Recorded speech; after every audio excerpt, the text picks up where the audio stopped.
ধৈর্য ধর। আর কত ধৈর্য ধরবো বলুন? আজ তোমার জন্য না ভালো একটা গিফট নিয়ে এসেছি, ঠিক আছে? দেখবা? দেখুন।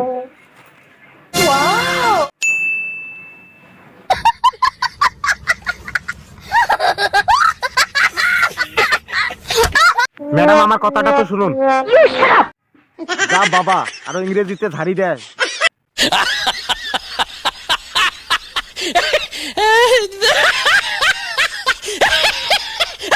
তুমি যাই বলো না কেন, আমি ওকে ছাড়া কাউকে বিয়ে করতে পারবো না। এটা কেমন কথা? আচ্ছা বলো বলো। না, আর বলতে পারবো না। যা বলতে চাইছিলাম তো আধা রাস্তাতে শেষ হয়ে গেছে। ওকে।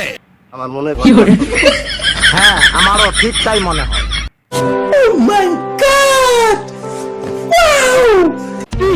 না, কিছু না। Yeah.